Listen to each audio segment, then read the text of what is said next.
Way to Clarence, you did text me. Hey, what's up?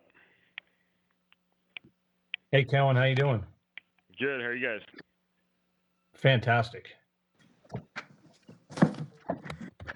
Hey, Kellen, if we can just go ahead and get this out of the way off the top.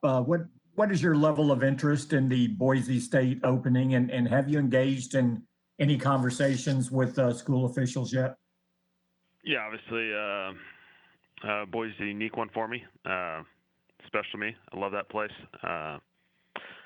Obviously, just going through the process right now. I'm focused on this game. We'll kind of let all this stuff play itself out, and we'll see where it's at. And so you talk about playing it out. This is the last year on your contract, but beyond that, this seems a little bit like a crossroads decision about whether you want to stay in the NFL or go to college. What's best for you right now? Is that a big part of this decision, and do you have a preference at all? Yeah, I think I just got to go through this process. Obviously, I don't think it's fair to comment right now too much about it. I think you just got to go through the process, see where it's at. Obviously, really focused on we got this awesome chance to win the NFC East, as crazy as this season's been, and so let's go for this thing and let's see what happens.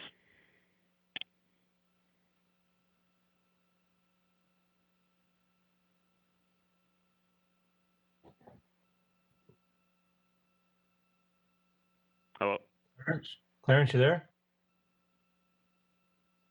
All right, we'll move on to Jory then. Kellen, when you look at what your receivers were able to do against the Philadelphia secondary last night, how much was that a matchup y'all went into the game knowing that you liked, and what was key to exploiting it? Yeah, certainly, I think they did a phenomenal job. Made some big plays on the perimeter, and we moved them around a little bit, which I think obviously shows credit to those guys. They got some versatility that, based off the circumstances, matchups, all those sorts of things, we were able to kind of put guys in different positions at times that we felt like gave us an opportunity, and those guys did a really good job. Did you feel like Zeke had a little more burst and a little more power yesterday than he had in some games this season? And if so, other than the week off of rest for his injury, what do you attribute that to? Yeah, obviously I'm not the one to judge the health aspects of this thing, but I thought Zeke was phenomenal. Really impressive performance. People watch it and dig deep and watch it closely are going to see some of the most impressive 1 to 4 yard runs, some hard runs, some break a couple tackles, get to 1 to 4 yards. I thought he ran really well. Like always, he does a lot of other things that people sometimes forget about running backs. His protection aspect in the passing game, and then obviously him getting a couple catches in the passing game outside. Out of the backfield, I thought he did a great job, and I was really fired up and excited for him. Kellen, how much do you want to be a head coach, and how do you know when you're ready to be a head coach? Yeah, I want to be a head coach. I don't know the answer to that one necessarily, but I think like anything, really I'm focused on this job right now. We'll go through this process, and we'll see where it's at. Definitely answered. On the game, really sorry. on the game, the red zone. What happened between Andy? Yeah, let's talk about red zone. I'll take it for once. There you go. But what happened between Andy and Zeke on that one play? It looked like Zeke thought he was getting the ball. He turned around and wasn't. What happened there? Yeah, that's on me. We're going for a play action. It wasn't a run to Zeke. It's third down. Kind of hoping to take our shot on a play action. Had a miscommunication on the pass route, and obviously had no receivers. So wasn't the prettiest play. I was hoping to have a shot at the pass and then go back to the run on fourth and inches, but played out a little bit goofy, unfortunately, and we had to settle for a field goal. So obviously, something go through it. We're 2 out of 5 in the red zone. So obviously something, I got to do a better job. We got to find a way for us to knock in touchdowns. Obviously, in a way, we left 12 points on the board because of 3 field goals in the red zone. And so, we kind of gotten into a little bit of a thing where Cincy game and the Philly game, we just left opportunities in the red zone, and then obviously the San Fran game we went 3 for 3, and San Fran was a top 5 red zone team. So sometimes these things play out funny, but you got to study it. You got to ask yourself why, and see if there's opportunities to improve and clean things up. Had a little bit of continuity. His numbers seem to be getting better every week. What's it been like for you to be around him, not only all season, but as the weeks have stacked up with him being your guy? I missed the just touch. Is this Andy, I assume? Yes. Okay. No, Andy's been awesome. Obviously, there's such an importance on continuity and stability, and I think Andy's done a really good job. Obviously, he's a smart player. He does a great job for us. He gets the ball. He has a great plan, I think, just where he wants to get the ball to. He gets the ball out, and he distributes it well, gets it to a variety of our guys. We're very fortunate to have him, obviously, in the unique circumstances we've had this year. And, I think he's done a tremendous job and given us certainly an opportunity to be right in this thing. And speaking of having to stay in the here and the now, he told us when he signed that he thought he could still be a starter in this league. What have you seen from him in terms of him keeping the focus on this team and this moment when he's got that kind of hanging over his head for the future? Yeah. He's a starting quarterback. He's done an awesome job for us. He does an awesome job just focusing on this awesome opportunity we have, as unique as it is. And, he's getting better each and every week. And in a lot of ways, obviously, he's taken over such a leadership role that naturally is kind of, put on a quarterback. And he's done a phenomenal job with it and taken it and ran, and has done a great job of leading this group. Late in the fourth quarter, and it really wasn't a big deal, but Connor McGovern missed a snap. That ended a streak of a pretty good consecutive stretch where you had all 5 together. I was just curious, what was the reason why he missed that snap? Do you know? I can't recall. But he went back in right after that play. I don't think I ever asked. Fair enough. And then I forget which of the offensive players were discussing this last week, but they spoke about your motivational skills and that although maybe you're not the prototypical fiery guy, you have a way of still fueling guys and kind of getting them in the right frame of mind toward a challenge. How would you characterize your style in that respect? Yeah, I think hopefully direct, kind of to the point. I think guys, I'm probably one of the maybe beneficial aspects is I'm probably a younger guy, so I can relate to these guys in some ways. I'm being 32. Whatever it is, Instagram, Twitter, things we find on the internet, have fun with it. I think we have a phenomenal group, and Coach McCarthy does such a good job of it. Obviously from a team perspective, but obviously from an office perspective, I think trying to narrow the focus down. This is exactly what we need to do: X, Y, and Z. Don't worry about all these other things. Focus on this. Whether it's a motivational, clip, story, whatever it may be, something that can help us. Certainly, you go that route, but I think we got a great group, and that's the fortunate aspect. We got a great group that works well together, and so we have a lot of fun together. Kellen, yesterday after you went down 14-3, I think you had a stretch of 5 consecutive possessions where you drove it for either 63, 75, or 80 yards. How difficult is it to put 5 drives like that together? And was that as good of a stretch, a prolonged stretch, if you've had this year, as far as controlling the clock and sequencing and just getting to things that you wanted to get to? Yeah, I think I think it shows everyone's stay the course. 14-3, but the NFL at times the game can be a long game. Stay the course. B, I think the thing that showed up was explosive plays. Certainly a number of those drives there was a big play. There was some big play that flipped the field or whatnot, and then obviously when you had to convert on third downs, sustain a drive, extend it as much as possible. But I think, the biggest thing is you got to stay the course, and something that we've always been trying to give is those explosive plays, and certainly we were able to get them. And a number of them came in simple plays: a screen, a slant, whatever it may be, a big catch and run. Those are guys making plays, and they did a phenomenal job with it.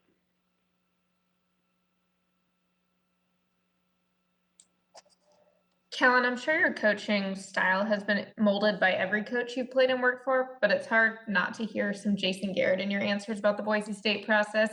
So in all seriousness, I'm curious, how much do you still see his influence in your coaching on and off the field? Hey, you learned from everyone along the way. Fortunate in college and Boise to be around some big time coaches who've helped mold me. Certainly, Coach Harsin was just there. Coach Peterson in college, in the NFL, obviously had Coach Schwartz, Jim Caldwell, and Jason, now Mike. And so, I think you learn from each and every one of them. You take something from each one, you learn, you grow. It helps mold you, shape you. I think I've been fortunate to be around a bunch of really good ones, and you just continue to have your ears open and learn as much as you can from all these people you get to be around. And whether it was Amari or Dalton Schultz or some of their teammates yesterday, it seemed like your guys were very enthusiastic and willing blockers on several plays that really set up, especially your big gains. How key is that, and what's the key for you to instill that enthusiasm about blocking? Yeah, our guys are doing an awesome job. I think it's just emphasizing it. Guys understanding the aspect of it takes all 11 every single play. Even a run play, it takes the receivers. Those are the guys that really turn runs into explosive runs. Even in the passing game, the slant, it's a catch and run, the guy making a play, but it's also the other guys who are running routes and turn into blockers. It takes all 11 every single play, and when everyone's all in each play, that's when you give yourself an opportunity to do some exciting things. Kellen, we've asked you a variation of this before, but the bowl games against Andy that you guys had back in the day, what do you remember about them? And do they come up at all, especially now at this bowl time of the year at all, or do you guys reminisce at all about that? Oh yeah, we were 1-1.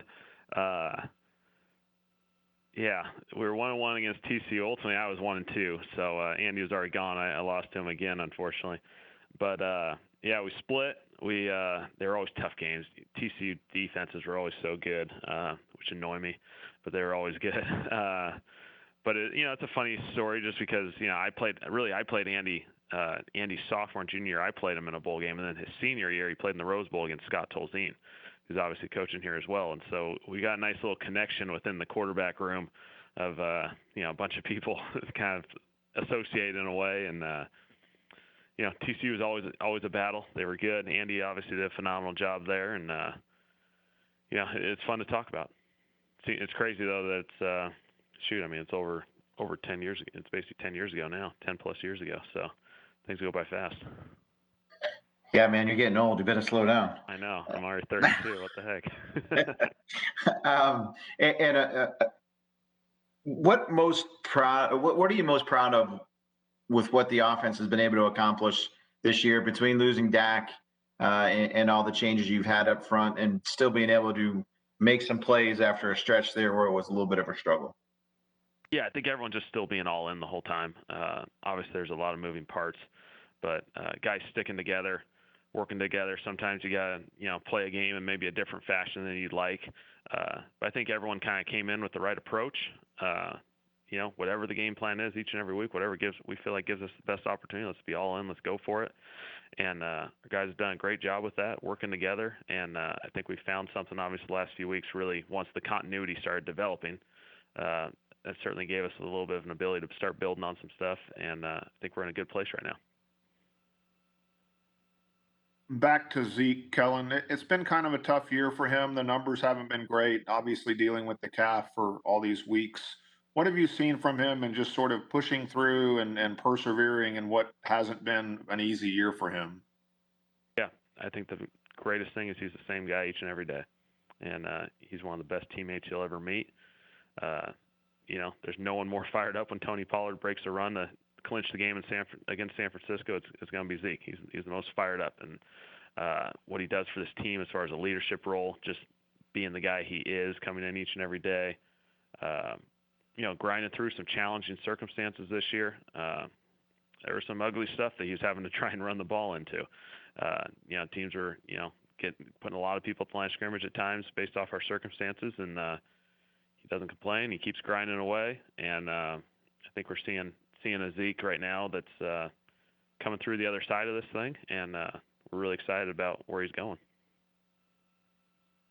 Not to overlook the others in the position group, but what long-term potential do you see of that top trio at wide receiver between Michael, Amari, and CD?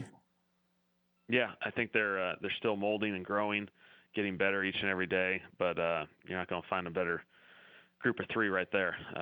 They all kind of complement each other. They got different strengths. They got different things that they can do. And so, when you get a game like that, you get an opportunity to use them in different spots, move them around a little bit. I think it gives us a great opportunity, and we're fortunate to have all three of them. And I was curious, and I'll ask specifically about yesterday's game, but more broadly, I suppose, is the root of the question. Those explosive plays, a lot of them seemed to be in the neighborhood of 38 for the Eagles. And Amari blocked him on the one play, I think was that Gallup took off. Amari had the slant against him. And then I think it was 38 too when you motioned CD and he took off on that. I don't know what you call that, a wheel route or rail route, but is there a blood in the water mentality as a offensive coordinator where you think you can hit a certain guy who maybe his confidence is reeling a little bit, a younger player? Is that an active approach that you take during a game? I think you're always finding a formula that works. It can be coverage, it could be scheme, it could be personnel, it could be a matchup, whatever it may be. You're always trying to find something. And throughout the game, sometimes you're searching. Obviously that's really what we do all week, trying to find opportunities potentially. And so, certainly you're continuing to find those. I think our guys did a phenomenal job. At the end of the day, Philly gave us a lot of one-on-one opportunities, and we're fortunate to be able to take advantage of some of those. We'll finish up here with Christy.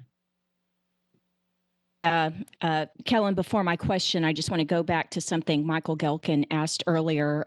Michael, when Connor came out for that play, it was an issue with his helmet. So the equipment guys had to fix his helmet. So that's why he missed that play. My question for you, Kellen. That's why she's the best. There you go. Thank you so much. Yeah. When you were talking before about coaching influences in your career, being a coach's son and, was there ever anything else in your life that you thought you might do, or has it always been coaching? And I'm thinking back to Mike Zimmer when he was here in the 90s and Adam was running around as a little kid during the off season and during the mini camps. And so we all knew that Adam was going to be a defensive coach in the NFL someday. And so I wonder if that's how it was for you growing up. I always probably lean that way. Both my parents are teachers, and so I was really around education and sports, and those are things that influenced me and molded me, and I always probably lean that way. You never really know. I think probably college is when you start molding those things, and you have to start making decisions of, education, college degrees, programs, life after football, and I think I was fortunate at Boise to be around some of the best coaches in the entire country, and that place, so I think once I got there and was around those people, I think that's where it kind of confirmed to me that I want to do this coaching thing. And so, I was fortunate to be around great examples, and then it continued certainly through the NFL in Detroit and Dallas. And so, all those different influences have molded me. Certainly being around as a little kid, my dad was a high school coach forever. And so, first grade, I was the T-boy and worked my way up to ball boy. And, I was on the sideline every Friday night and being around those guys as much as I could. And those were my influences growing up. Thank you. Yeah, thanks for your time tonight, Kellen. We appreciate it. All right. Thanks, guys. Thanks, Kellen. Thank you, Kellen. Good night.